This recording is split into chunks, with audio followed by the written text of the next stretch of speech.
So our next topic is Raman effect, which is also one of the major or one of the very important topic in exam point of view, right? तो Raman effect के ऊपर बहुत सारे questions बन के आते हैं. First is what is Raman effect, what is Raman shift, and draw the diagram या explain in detail वगैरह. So this part of the question we'll do in this section, while the other two questions which arise are give the classical approach of Raman effect and the quantum approach of Raman effect. Out of these two, quantum effect or quantum approach is more important, so we'll do that in the next section obviously, and we'll relate both of them so that कोई भी paper में अगर आपके आए आप कोई भी लिख सकते हो, राइट या बेसिक तो आप दोनों में लिख पाओगे. So let's move. बहुत सिंपल है, बहुत इजी है, एक बार समझने की बात है, उसके बाद इट इज़ जस्ट एक आप कह सकते हो कि 12th लेवल का एक एग्जाम्पल आपको एक्सप्लेन करना है. It is nothing more than that, right. Now first thing is physics is all about कि किसी पार्टिकल को उठाया, उसको इंसिडेंट कराया दूसरे पार्टिकल के ऊपर, उसको ऑब्जर्व किया, उन दोनों के बीच में क्या किया और फिर रिजल्ट में उनको क्या क्या ऑब्जर्वेशन आई, राइट.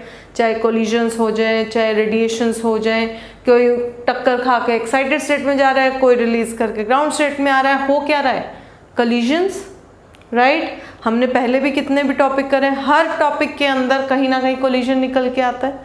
सेम चीज़ क्या हो रही है यहाँ पे हो रही है.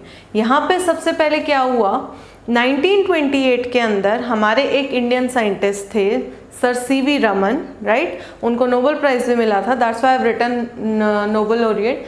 जो हमारे सर सीवी रमन थे, ही ऑब्जर्व कि हमारी जो ऑर्गेनिक लिक्विड्स होते हैं जैसे बेंजीन हो गई या टोल्यूइन होगी, इस तरीके के जितने भी ऑर्गेनिक लिक्विड्स होते हैं, इसके ऊपर अगर मैं कोई भी मोनोक्रोमेटिक लाइट को इंसिडेंट कराती हूँ, लेज़र मोनोक्रोमेटिक लाइट होती है, इस तरीके की बीम को अगर मैं ऐसी लिक्विड्स के मॉलिक्यूल्स के ऊपर मैं इंसिडेंट कराती हूँ, तो when this light strikes the molecules there is reshifting or redistribution of energies between the molecule and the incident radiation, incident beam, incident photons, such that कि मेरे जो scattered beam आएगी या scattered radiations जो आएंगी उसके अंदर energies की क्या आ जाएगी, एक range निकल के आ जाएगी.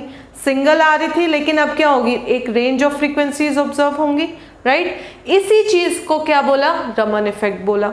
So will say during 1928 sir CV Raman while studying the scattering of light by organic liquids like benzene and toluene found that when a beam of monochromatic light is made incident on molecules of such liquids, a range of scattered frequencies were observed, right. Such scattering of beam, major part of the sentence is leading to change in frequencies is known as Raman effect. Sir ने पढ़ा था तो उन्हीं का नाम दे दिया Raman effect, right. हुआ क्या, डायग्राम में देख लेते हैं. मेरे पास एक ऑर्गेनिक मॉलिक्यूल का जो है एक मॉलिक्यूल पड़ा था, उसके ऊपर मैंने एक इंसिडेंट रे को, इंसिडेंट मोनोक्रोमेटिक बीम को क्या कराया, स्ट्राइक कराया. स्ट्राइक कराने के कारण उसकी कुछ ओरिजिनल फ्रीक्वेंसी थी new not, and when it strike this molecule मेरे पास एक रेंज ऑफ फ्रीक्वेंसीज निकल के आई which were less than the original frequency and greater than the original frequency. Now जब मेजर जो मेरे पास बीम्स निकल के आई, स्ट्रॉन्ग लाइंस, राइट. अब देखो जब ये डिफरेंट फ्रीक्वेंसीज ऑब्जर्व करी गई, उसके अंदर तीन केसेस बेसिकली निकल के आए.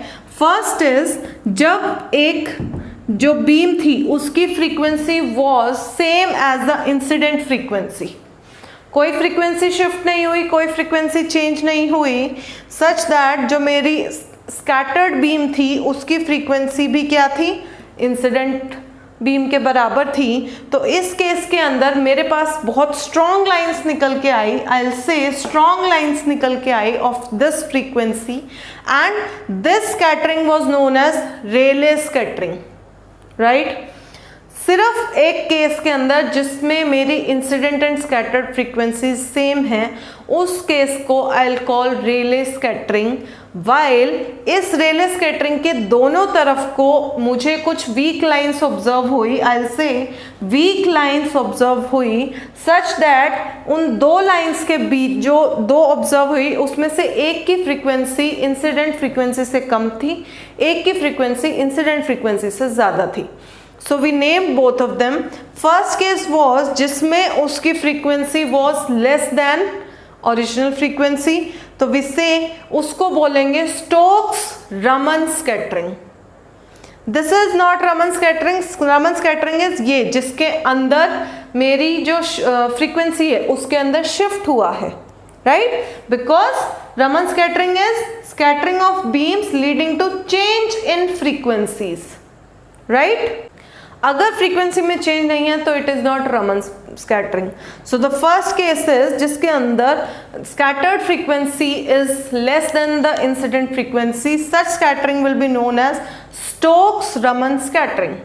सिमिलरली एक दूसरा केस निकल के आएगा जिसके अंदर scattered frequency will be more than original frequency और द इंसिडेंट फ्रीक्वेंसी, उसको will name anti Stokes Raman scattering. Clear है? So this process of scattering of beams by the molecule of organic liquids is known as Raman effect while leading to change in frequencies. अब paper में जब आप इस चीज को लिखोगे, ये लाइंस तो एज इट इज लिखोगे, जो केसेस मैं यहाँ पे एक्सप्लेन कर रही हूँ इसको obviously you will elaborate. Teacher को पता है but right the answer in a way assuming teacher को कुछ भी नहीं पता। जो चेक करने वाला टीचर है ही नोज नथिंग, तो उसके लिए जब आप ये वाला एक केस बनाएंगे तो इसको प्रॉपर से एक्सप्लेन करेंगे कि when first case will be when the frequency of scattered beam is equal to frequency of the incident beam, in that case the beam scattered is known as the Rayleigh beam and this scattering is known as Rayleigh scattering. फिर इसी तरीके से इसको पूरा आप explain करेंगे। Answer की कुछ पर्टिकुलर लेंथ भी होनी चाहिए, बहुत छोटे में नहीं निपटाना है, बहुत कंजेस्टेड भी नहीं करना है, बहुत ज़्यादा खुला भी नहीं लिखना है। दैट शोज कि आप सिर्फ पेपर भरने के लिए आप आंसर लिख रहे हो। You do not know the content but you are just filling up the answer sheet, ऐसे भी नहीं लिखना है।